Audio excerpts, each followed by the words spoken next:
The night I found out, I was standing in the coat closet of my own home hiding from my husband. Not because I was afraid of him. Not yet. I was hiding because I had just seen something on his laptop. Something I wasn't supposed to see, and my legs had stopped working. It was a Tuesday in late October. My husband had left his laptop open on the kitchen counter before heading into the shower, and I had walked over to close it. That's all. I was just going to close it, but the screen showed a calendar notification, and the event title was our anniversary dinner. The location was Oleander, the restaurant on 5th and Madison that I had been wanting to try for 2 years. He had made a reservation. I should have felt touched. Instead, I stared at the guest field, 2 guests, which should mean us. But underneath the event, in the notes section, there was a name. Not mine. Reminder, bring the earrings she left at the Marriott. I closed the laptop. I walked to the coat closet. I sat down on the floor between my winter coat and his old ski jacket and pressed my back against the wall and did not move for 11 minutes. I know it was 11 minutes because I watched the clock on my phone the entire time. My name is not important right now. What matters is that I was 31 years old, I had been married for 4 years, and the man in my shower, the man who had cried at our wedding and called my mother every single birthday and coached Little League on Saturday mornings, that man had just reminded himself to bring another woman her earrings, which meant they had been somewhere together. Somewhere with a hotel. Sarah is a somewhere he had told me was a work conference. I thought about Nashville. 3 weeks ago, he had come back with a sunburn on his shoulders and a bottle of hot sauce from some market. He said he wandered through alone on Sunday morning. I had put that hot sauce on my eggs. By the time he came out of the shower, I was sitting at the kitchen open to nothing. I smiled at him. How his day? I asked how his day looked. He kissed my cheek and said, busy, probably late, don't wait up. He left. I sat in that kitchen for 45 minutes without drinking any of my coffee. Then I got up and started paying attention. The first thing I did was say nothing. That was the hardest part, and I want to be honest about that. There was a version of me that wanted to call him immediately, wanted to scream into the phone, wanted to drive to his office and watch his face collapse. I am not a calm person by nature. I am the woman who cried at a dog food commercial last February.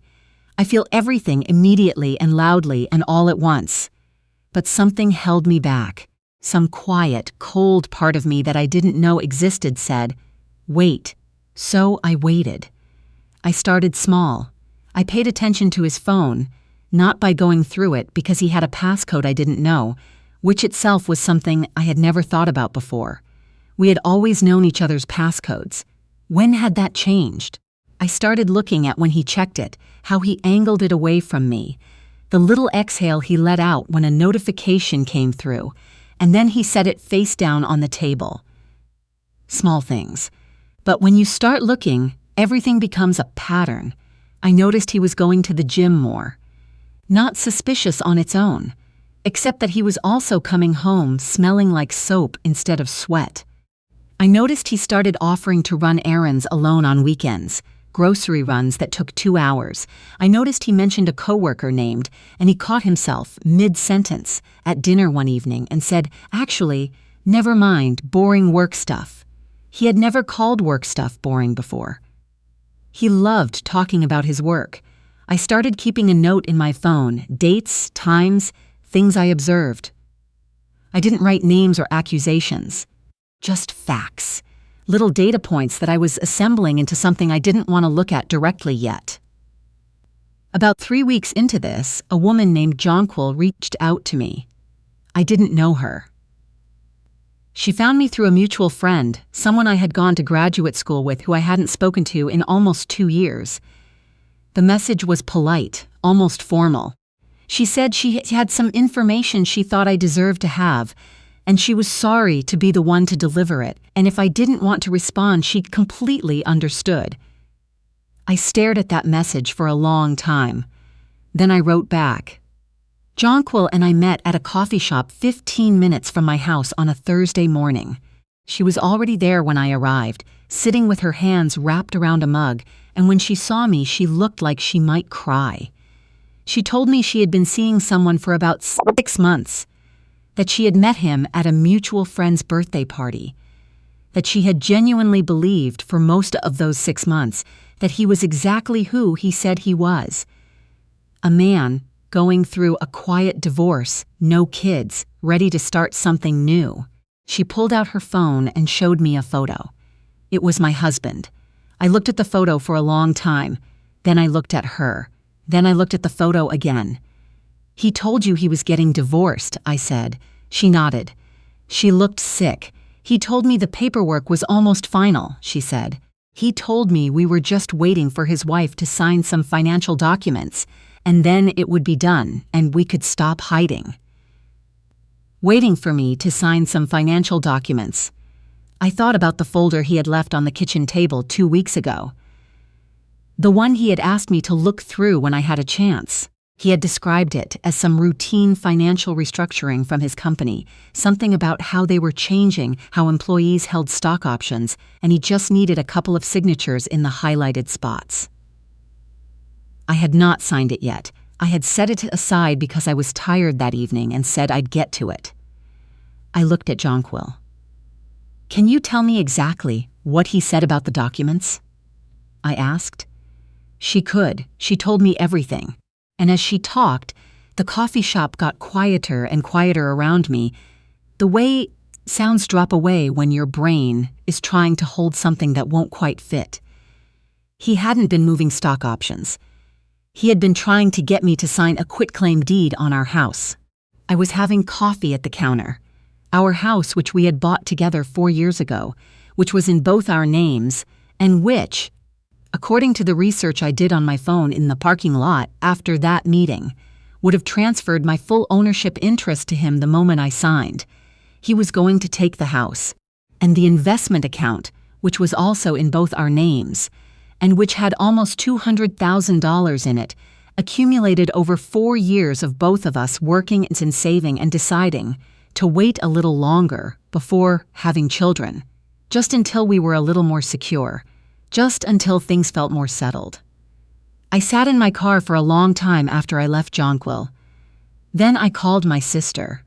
My sister is 4 years older than me and has the kind of calm that I have always envied and occasionally resented. She doesn't panic. She thinks in straight lines. When I was 15 and broke my wrist falling off a horse, she was the one who drove me to the hospital while our mother sat in the back seat, making sounds I had never heard a human make before. I told her everything, start to finish. The calendar notification, the earrings, Jonquil, the folder, the quitclaim deed. She was quiet for a moment. Then she said, "Don't sign anything. Don't say anything to him. And tomorrow morning you're going to call a lawyer." "I don't know any lawyers," I said. "I do," she said. Her name was Dorinda, and she was a family law attorney who had gone to law school with my sister's husband, and she met with me 2 days later at her office downtown. She had short gray hair and reading glasses on a beaded chain and the kind of handshake that makes you feel like everything might be okay. I laid everything out for her, the note in the calendar. My observations, what Jonquil had told me. The folder with the highlighted signature lines. Dorinda looked at the folder for a long time. "He's moving fast," she said almost to herself. "What does that mean?" She looked up at me. "It means he had a timeline, and you've interrupted it." She set the folder down. "Have you touched any of the joint accounts?" "No." "Good. Don't. Not yet. We're going to do this correctly." Correctly meant quietly. It meant not confronting him, not tipping him off, not doing anything that could later be characterized as impulsive or vindictive. It meant gathering documentation first. Financial records, communication records, anything that established a pattern of intent to deceive. It meant behaving, at home, exactly as I had been behaving. That was the hardest instruction she gave me. I want to tell you what it is like to sit across from someone at dinner every night and look at them and understand that the version of him you loved was not entirely real. Not a performance exactly. I don't think it was that simple. I think he was capable of love in the limited, self-serving way that some people are capable of it. I think he genuinely enjoyed our life, right up until he decided he wanted a different one, and began constructing a plan to get there that did not include telling me. I think the kindest thing I can say about him is that he did not plan to hurt me. He planned to leave me. He planned to take the house and the savings and transfer them quietly while I was still trusting him, and then present me with a situation that was already done, already signed, already transferred, already a fact I would have to live inside of. He planned to let me think I was the one who had been left behind, when the truth was that everything had already been taken. That's not kindness. I know that. But it kept me from falling apart completely those weeks of waiting, telling myself he was selfish and cowardly and dishonest, but not cruel, that it wasn't personal, that I had just been in the way of something he wanted. I'm not sure I still believe that, but I needed to believe it then. The weeks passed. Dorinda moved quietly. She had a forensic accountant review our financial records, and what he found was, the word he used was intentional. Transfers that had begun 14 months ago, a slow, methodical rerouting of funds from joint accounts to individual accounts I hadn't known existed. Small enough amounts that I might not notice. Large enough that, over time, they added up to nearly $60,000. 14 months ago. He had been planning this for 14 months. We had spent last Christmas in Vermont. We had hiked and eaten fondue and laughed until my stomach hurt, and gone to sleep together in a cabin bed with the snow falling outside. He had been moving money for 2 months by then. I held that piece of information very still inside of me and tried not to let it break anything important. On a Thursday in December, Dorinda called me and said we were ready to move. The morning my husband came downstairs to find 2 people he didn't recognize sitting at our kitchen table, he stopped at the bottom of the stairs and looked at me with an expression I had never seen on his face before. Not guilt, not remorse. Something more like calculation, like he was running very fast through possible explanations, possible angles, possible exits. I had felt that expression once before on someone else and not been able to name it. Now I could name it perfectly. "These are attorneys," I said. I didn't stand up. I had my hands folded on the table in front of me, and I kept my voice completely level. "You don't need to say anything right now, but you should know that the account transfers have been documented. The deed transfer attempt has been documented, and Jonquil was willing to give a deposition." He opened his mouth. "I said you don't need to say anything," I said. He closed his mouth. The proceedings took several months. He had a lawyer, of course, and his lawyer was aggressive in the early stages. There were attempts to characterize the account transfers as routine financial management. Attempts to argue that I had been aware of and consented to certain changes. Attempts to challenge Jonquil's credibility. None of it held. The forensic accountant's timeline was meticulous. Dorinda was better prepared than I had any right to expect. And the quitclaim deed, the one he had asked me to sign, the one still sitting in that folder on our counter, unsigned, turned out to be the thing that mattered most. Because according to the records Dorinda's team had subpoenaed, he had already told the woman he was seeing that the deed had been signed. He had sent her a message saying it was done. He had been so certain I would sign without reading carefully. The fact that I hadn't cost him everything. The judge awarded me the house, the investment accounts, restitution for the transferred funds. His attorney's face during that ruling was something I will keep in a private place inside myself for the rest of my life. I want to say the right things here at the end. I want to say that I forgave him, or that I learned something beautiful about myself, or that I came through it stronger in some shining, uncomplicated way. The truth is messier. I was angry for a long time. I'm still angry sometimes, in the way you can be angry at something that's already over, at a version of your life you were living on something hollow. I grieved the marriage I thought I had. I grieved the marriage I thought I had. I grieved the version of him I had believed in. I grieved 4 years of evenings and inside jokes and the particular way he used to say my name when he was half asleep. All of that was real, even if he wasn't. What I kept, what I came out holding, was this. I did not act from panic. I did not let the worst moment of my life make me someone I wasn't proud of afterward.